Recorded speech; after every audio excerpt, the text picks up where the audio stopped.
From Chicago's Can TV, a look at the week's events is reported in the newspapers, in the blogs and online, and on radio and TV. This is Chicago Newsroom.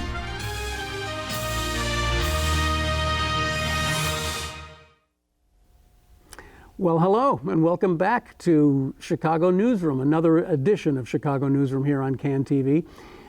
We have been getting some very nice numbers of people clicking in to watch our video feed online, and we're extremely happy about that. You know, we're here on Can TV 19 every week at 6:30 on Thursday night, and you can watch us anytime you like online, video or audio, and we're really happy that a lot of people are doing that, so thank you very much. We have another week to talk about, and some interesting, probably the most interesting thing that happened this week is the fact that the mayoral election no longer counts for anything, because from what I'm seeing in the national news, the mayoral election has already been decided. We have Mayor Emanuel coming to town, and everything is all settled as far as I understand. But we'll ask these guys if they feel that way too. We have three very distinguished people with us today, and I'm very happy to have each of them. Alden Loury is joining us. Alden is the publisher of the Chicago Reporter. Alden, thanks for being here on the program today. We have the new associate editor of the Reader with us today. Steve Bogira is joining us. And Steve, this is a new assignment, right? Just one of the associate one editors. One of them. Yes. Well, yeah, yes. Associate editor. Yeah, actually I start tomorrow. Tomorrow. So you heard it here first on Chicago Newsroom. You're going to be responsible for what areas? Politics and urban affairs. Cool. I think that the Reader has been doing a great job. I mean, Ben Jarafsky, I understand, has been on your show. Yeah, already. he's a friend of the show, as Steve Colbert would say. And he's, his reporting has been great. I'm going to be working with Ben. I think he was named actually Chicago Journalist of the Year by a group this week, and so it's a little intimidating editing. So you're going to be a guy like that. Yeah. But well, speaking of good work that's being done in Chicago, Linda Lutton is joining us from WBEZ, education reporter, Chicago Public Media, to be precise about it. And Linda, let's just kick this off. You unveiled something this week that's really kind of fascinating, almost kind of like 1970s era Soviet Union Kremlinology going on at the Chicago Public Schools, teachers being secretly evaluated. Yeah, I don't know. I didn't. The Kremlin thing isn't my language, No, so I got to be careful. I added that. But actually, I think Ben's story this past week talked about a do not hire list, a possible do not hire list. Basically, what we had so many teachers laid off, many of them very qualified teachers, given years of service and had good ratings. For whatever reason, they were let go in this round of budget cuts, and essentially, they are trying to figure out why it's been so difficult for them to get jobs. We have a number of stories of teachers getting interviews, and then all of a sudden things going cold. And I think in that environment, you have teachers looking for why, right? Beyond just the fact that there are many, many people looking for the same small number of jobs. That old moment we've all experienced where everything seems to be going well, and then suddenly it goes quiet. It goes quiet. Cold. Yes. So what we did find out this week, and what we reported, Ben, reported about this do not hire list, which has been around apparently for decades, and was previously used for cases when people got into criminal problems, or there were some allegations of sexual abuse or something very serious. You were put on the do not hire list. What came out at last week's board meeting, and what I reported on, was the fact that we have a new online system that teachers are applying into. And one teacher testified, really, she's the one who broke this story open. She testified at the board meeting and said, I was there, I was in the principal's office, I've got a 20-year veteran, honored teacher, I've been used as a coach to teach other people how to teach reading. And here I am in her office, I'm close to getting the job, and she says, uh-oh, there's a problem. Come and look at this. And she turns the computer screen around, and there is a designation that says not recommended. So I did write about this over the course of the past week. So this is the first time really in the media that we've seen. First time we knew about this. We've actually seen there's like hard evidence of this. Somebody turns the screen around and you can actually see that there's a data point. Right, and since then we've found out, we understand what the district is doing, and maybe maybe if the district had explained up front, this is what we're doing, they see it as an effort to help principals find their way through 4,000 applications, basically. So they hired some of their very best teachers. They paid them $5 a pop to go look over those applications and just give their superficial, sort of initial vote. They could categorize them 4 ways. It was highly recommended, recommended with reservations, or not recommended. The thing is, about half of all teachers in that system have now been labeled either not recommended or recommended with reservations. And it should be pointed out that the evaluators, all I know is what I've what I've heard you report, but the evaluators didn't really understand that they were evaluating teachers that might actually have as much experience as they themselves have, right? I mean, these people have been laid off for reasons other than their competence. Right. They were told that they were rating new teachers, brand new teachers to the system. So there have been, on some of the comment boards, there have been commenters, evaluators. I've talked off the record with some evaluators who have said they didn't realize they were going to be evaluating new teachers with experience. And I have to point out, the district has said all along, the principals are the ones who have ultimate discretion. Principals hire teachers here in Chicago. That's how it works. They can take or leave those designations. But, that teacher who testified at the board meeting, it certainly seemed to show that you have principals sort of taking pause. I have also spoken with principals who said, they haven't really been given any instruction. I talked to one principal who had no idea about this system. I talked to another who said, well, after I heard about it, I went and looked up my candidate, the one I wanted to hire. She found her online application wasn't complete even, and thus hadn't been given a rating of any kind. So in order to hire her, the candidate had to go in and complete the application, and then the principal went ahead and hired her. So what's going on here? What are we seeing here? Why is this? This seems very disorganized, but it also. Let me just throw something out here. This is just this may be going off on a tangent, but there have been critics who've said that this is something that is kind of symptomatic of the new boss. That he is a guy who was very good at making the buses and the trains run well when he was at the CTA, but Huberman might be bringing the wrong sensibilities to education, that he likes to sort of reduce everything to something that can be put on a computer screen and given a 4-point grade. Is that unfair? Is that what we're seeing here? We might be seeing some of that, yeah. I think, he's a systems person, and this is a systems issue. There were real issues that he seemed to be trying to address and that the district has been trying to address for a while. They've been trying to get a better applicant pool. They've been trying to get better teachers out to neighborhood schools where maybe folks wouldn't think of applying. Those schools have struggled either to attract candidates or to finally, get them to sign on, in their troubled school. I think there's a lot more. We know this is true all over the country. You have better schools, middle-class schools, tend to attract teachers who come from more prestigious universities, who are, they may not be better teachers, but they certainly have better qualifications on paper. So I think, the district isn't wrong to try to spread that out and give schools that are in struggling neighborhoods. But I think if I recall correctly, near the end of your story, you talked about trying to get their rationale for the matrix they're using, and their response was?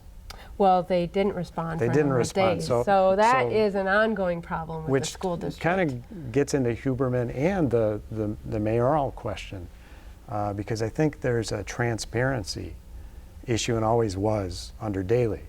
And I think that has certainly been true with CPS of late. We don't have to tell you anything. It's not like they don't tell you anything, but bottom line, you don't need to. There's not a mayor above the Chicago Public Schools saying, you got to talk to these people. That's part of your job. Yeah, I think you're right, and I personally don't understand this, the PR strategy of the district. Actually, I think people can comprehend that the schools are faced with a lot of problems and that not all those problems are born in the schools. Absolutely. Right. I think that's something people can understand, and I actually think if you let reporters get access to schools and give reporters information, I think the public can make fair determinations about that. But because this I really, think it also needs to be said, there are some terrific things going on in a lot of the schools, and, Right. and that always gets sort of overshadowed by these kinds of stories. That, even as I was writing it, I was thinking, you know, if the district had come out and said, we're starting a new online application system, we're going to have people look at these applicants, we're going to have them rate people in this way. This is how the ratings are going to be used. We've already told our principals, you can take this or you can leave it. This is just a suggestion for you, one more bit of information. I don't know that anyone would have even seen it as a story, but combined with the whole atmosphere we have, right, where teachers are very skeptical, they do not trust the administration. We haven't had an open administration. I think that makes it just makes people a lot more skeptical, and it makes people are looking for this do not hire list. But Ken, your point is got a lot of merit. I mean, from the very beginning of Huberman's tenure, you know, when there was internally there was a big question about, is Huberman really the right person? Maybe we need that mind, maybe we need that sensibility at near the top of CPS, but I remember the arguments that were happening around whether he or Barbara Easton Watkins should be leading the district, and here's an educator, and here's, as you say, a systems guy. And the district certainly needed somebody who's going to come in and was going to go through the budget, was really going to trim things down, was going to put some things in place to make the system run better. But for certain decisions, particularly like this one, perhaps you need someone who's got more of an education mind and background, who can just say, well, what makes sense for the district to do in terms of teaching kids. Alden, let's ask this then. Will Mayor Emanuel keep Ron Huberman, or will he replace him? I don't he says facetiously. Mayor Emanuel.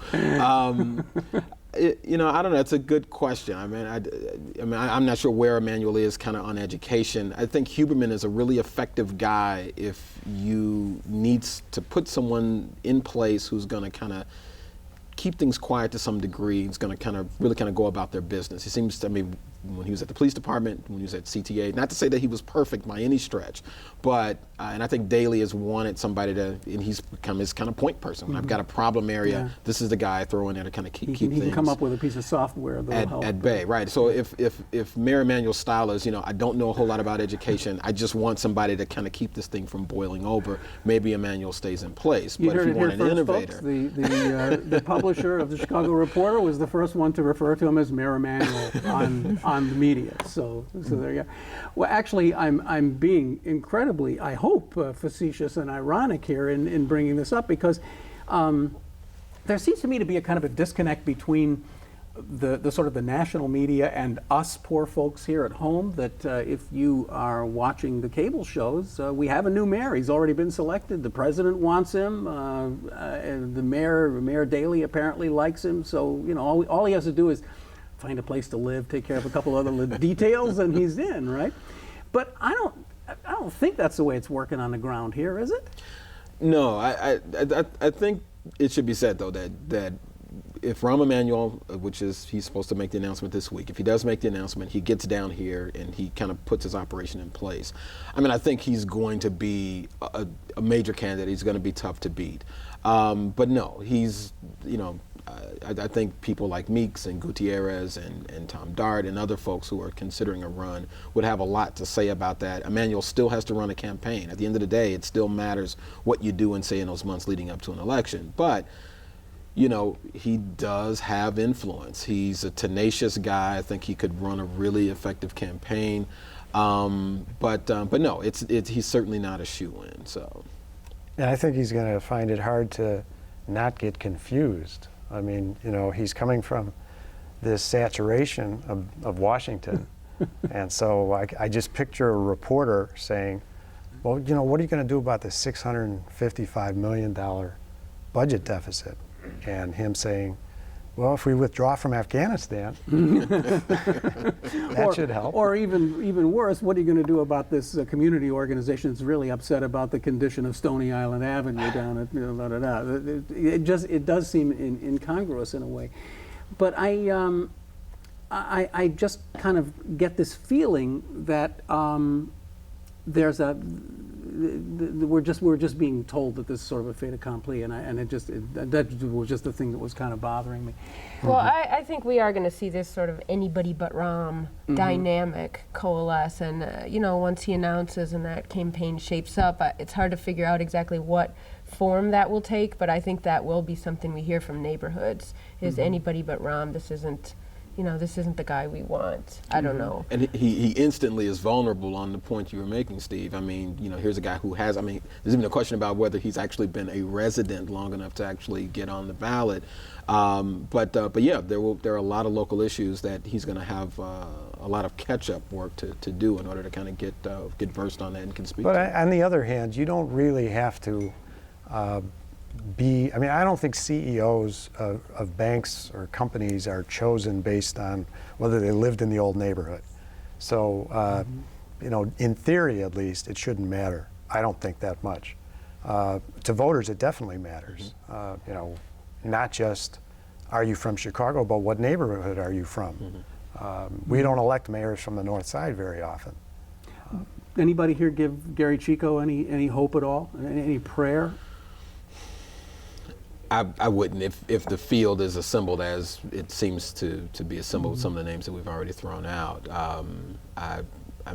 he may have a decent showing, but I don't see I found it interesting yesterday. Carol Felsenthal at Chicago Magazine, and maybe there are some others have said this, that it's fascinating that last night on Chicago Tonight, Mayor Daley had an interview with Phil Ponce and said that he really likes Gary Chico, that he's a good friend of his and thinks he'd make a good mayor. And his brother said the same thing yesterday. And Carol Felsenthal and others have said that this is part of a smokescreen that they're throwing up, that they really actually are fully and completely committed to Rahm, but they just can't ever admit that in public, so they have to I don't know. It's all it's all pretty weird. It's going to be fascinating. I'll bet that if Rahm comes in, Huberman stays. How about that? Really? That's your prediction? I'll predict that. Yeah? Right. Yeah. And why is that? I bet any candidate that the mayor would back, secures Huberman's job, at least for a little bit more. There are people who may not even agree with Huberman's policies who would still say it's important to have a little bit of stability. Yeah. And that's worth something rather than throwing everything up in the air. We also have the teachers union and others trying to strip the mayor of power over the schools, right, and try to get an elected school board back. So that's going to be something to watch as well. And it'll be interesting to see if any of the candidates would make that part of their platform. I mean, I can't imagine Chico would do that, since he was part of the structure that built it the way it is. And we have Reverend Meeks out there too. I mean, he's getting a lot of great mention, energy in the last couple of weeks from people saying he's the one to watch, that he might be more powerful than you think.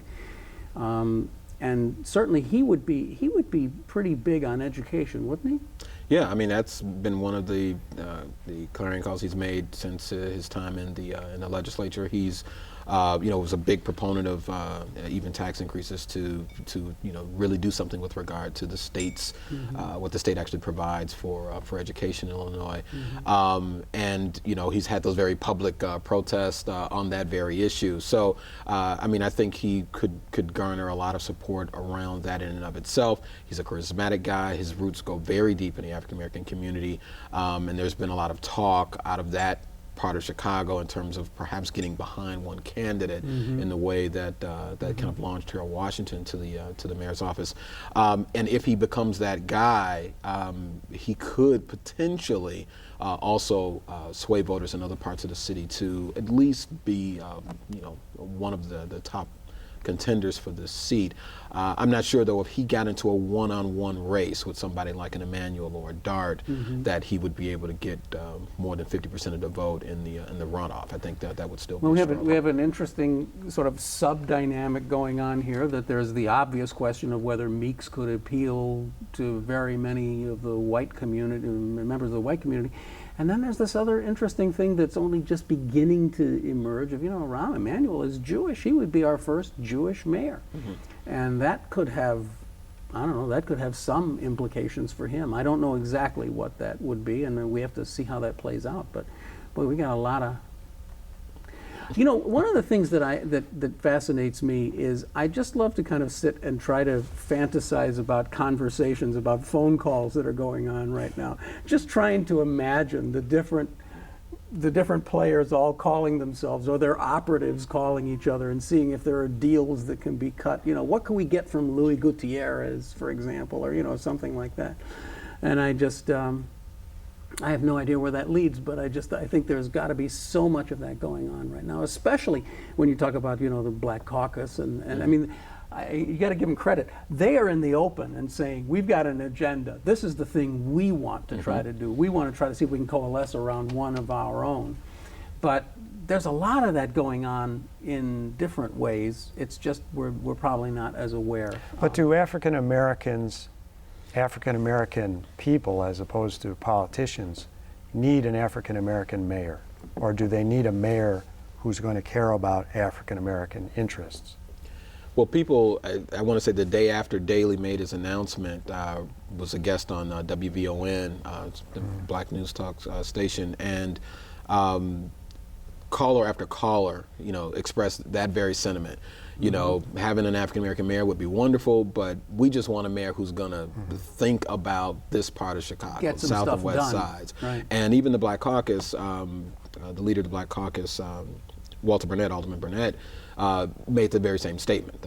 You know, it's more important for us that the next mayor be somebody that really pays attention to our issues. I want to ask you. This is a terrible thing to put you on the spot about this, but I'm going to do it anyway because, you know, hey, we're all friends here. But do you buy this notion that the Daley administration, looking back over 20 years, has been unfair to the African American community as far as the resources that have been put into predominantly black neighborhoods? Unfair may not necessarily be the best word. I would say ineffective. I think the mayor and the Daley administration as a whole has actually spent a good deal of time and energy and resources, you know, public education, public housing.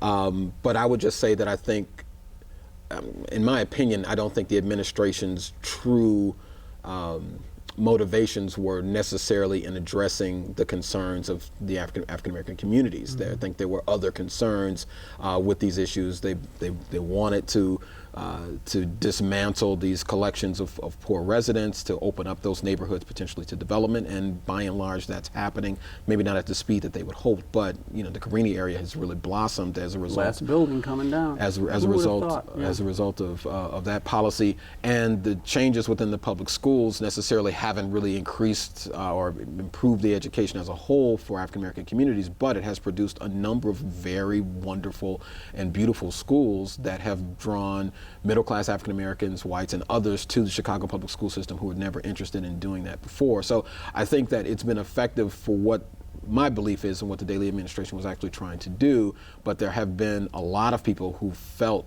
left behind. Those same callers that I talked about on WVON talked about how they just felt like they've been left out time and time again. And then the mayor has done a masterful job of really using city resources to draw in supporters, maybe not necessarily raving fans, but at least people who were no longer kind of picketing and marching against City Hall the way they might have been in the 60s and 70s and 80s.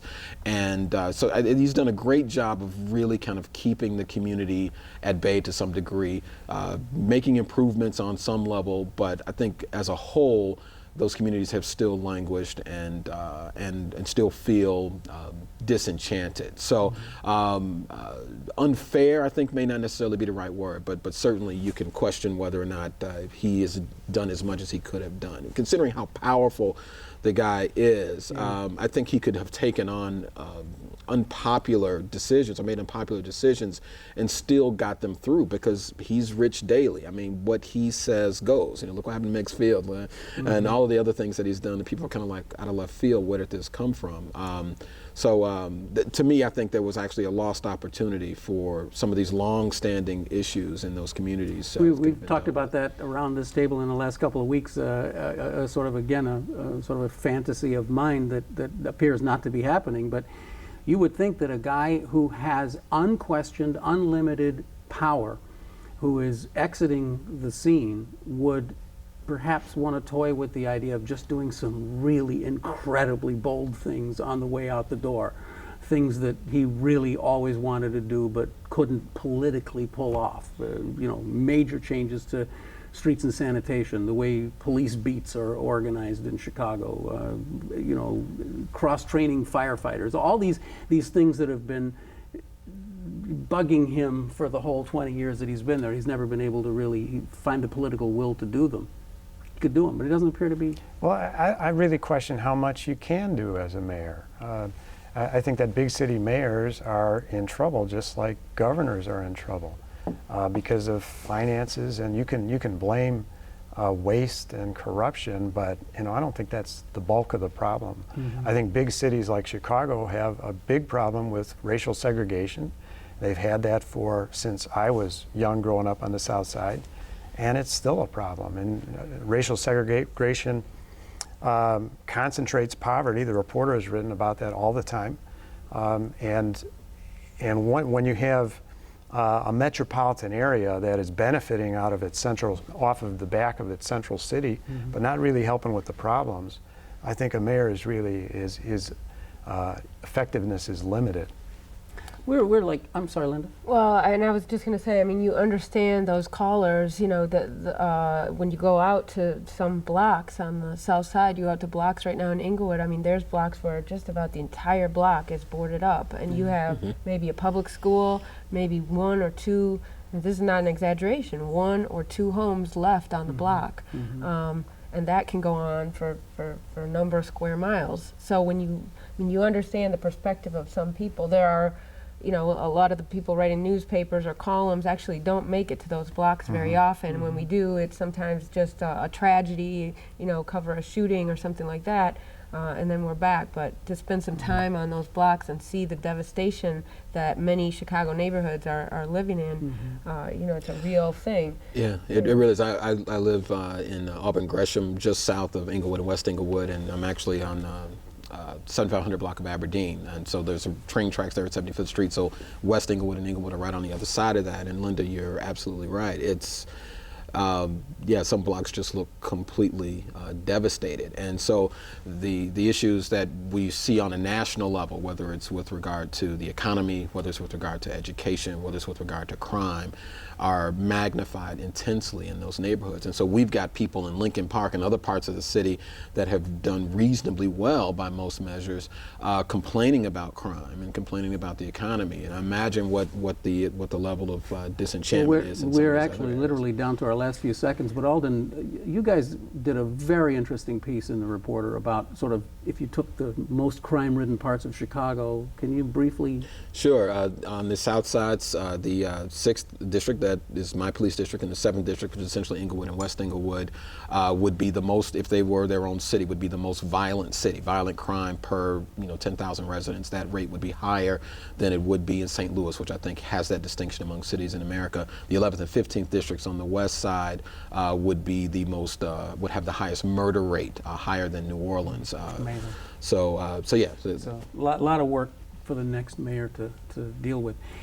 Once again, I can't believe we've burned through 30 minutes here and we got to go, but I really appreciate you being here with us today. Alden Loury, from whom you just heard, he's the publisher of the Chicago Reporter. Linda Lutton from WBEZ is their education reporter. And the brand new, one of the brand new associate editor, one of them at The Reader, is here, Steve Bogira, today. So thanks all you guys for being here today. Pleasure. Hope to see you again. You've been watching Chicago Newsroom. It's, of course, a community service of CAN TV, and you know you can watch us here on cable right at 6:30 every Thursday night, but you can also watch us online anytime. cantv.blip.tv, that's where you can check us out, or you can subscribe on iTunes. And I'm Ken Davis, thanking you again for joining us. We'll see you next time.